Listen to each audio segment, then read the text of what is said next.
Hi all, thanks for tuning in.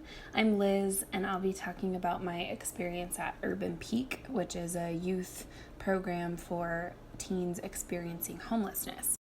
So first I'll just talk a little bit about the experience. I was asked to be there around 8 o'clock, and between 8 and 9 we spent time cooking breakfast. We made eggs, bacon, and hundreds of tater tots while the staff met for sort of a morning huddle.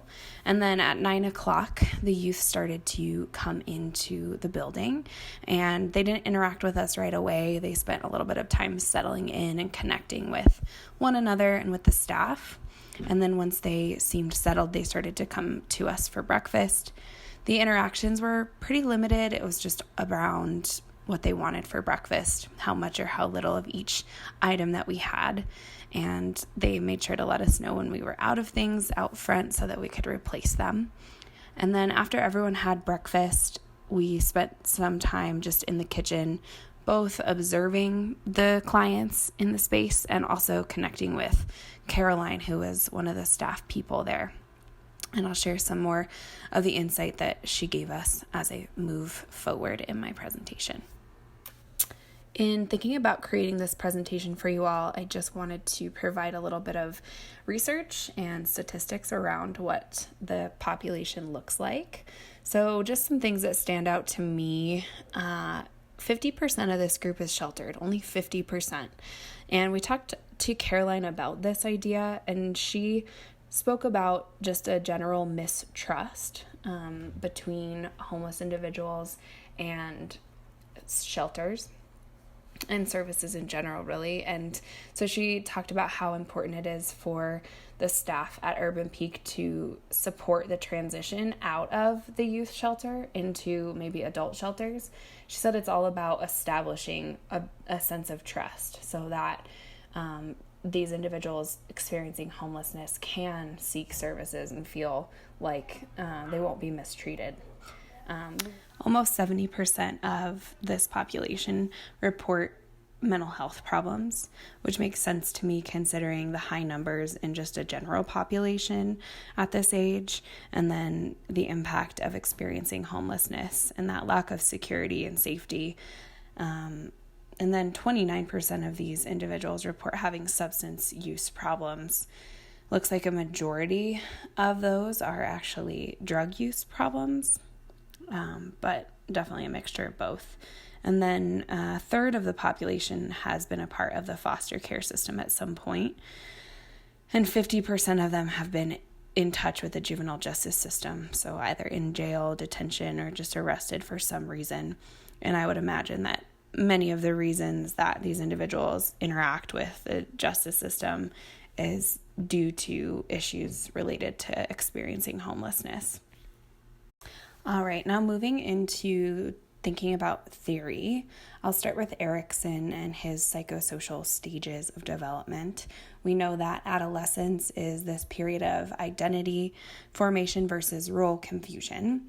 And so I thought a little bit about what the typical teen experiences at this time in relation to identity development.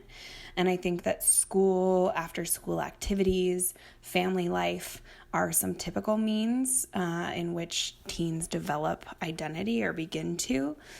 And so if we're seeing that this population of teens experiencing homelessness generally doesn't interact with these same systems, then what maybe is the influencing factors of identity? And so I thought first about the messaging that society has about these individuals and how much that might impact an individual's sense of self and how they might combat kind of that way of thinking about themselves. I think the services that Urban Peak provides potentially offers the opportunity for some more positive identity development for their clients, starting with just the support that is provided by the staff. Some of those staff that we met had been working there for 4+ years. And so just that consistency and that care, those staff people provide a positive role model, a consistent adult, someone who's trustworthy. And those adults see these teens for who they are beyond just the label of homeless. And I think that through some of the services like support groups and shelter and laundry services and showers, it just gives these kids the opportunity to maybe shed some of the layers of homelessness so that when they interact with the world, they can interact as like a human, as a teen versus as a homeless person. Next, thinking about Bronfenbrenner's ecological systems theory, starting with the heart of this system being the individual. And so we know that these individuals have unique risk factors. We talked about mental health, substance use, interaction with social services, and the justice system. And so already there's this sort of mistrust for adults and society in general. And then we move out into the microsystem, looking at sort of a traditional teen's interaction with the microsystem and how that might look different for a teen who's experiencing homelessness.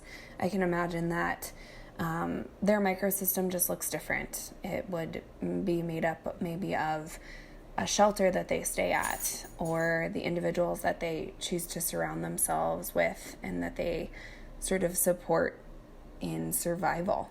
And then I think going even further out into the exosystem, I imagine that a typical teen isn't super aware of the exosystem, and they're maybe influenced indirectly by that system through their schools, their parents. And I would imagine that a teen experiencing homelessness has more awareness of the exosystems. I'd imagine these kids are pretty used to being mistreated by their systems or the systems that they interact with, and that has developed this sense of mistrust that we experienced when we were interacting with them. Last but not least, just some information about Urban Peak and the services that they provide for youth age 15 to 24. I won't read this, but you can take a look, and do know that this seemed like a great resource. The staff were really kind and truly seemed to care about their clients, and the clients who were there seemed really connected and safe within that environment. So if you're ever interested in volunteering there, it was definitely a worthwhile experience. Thanks.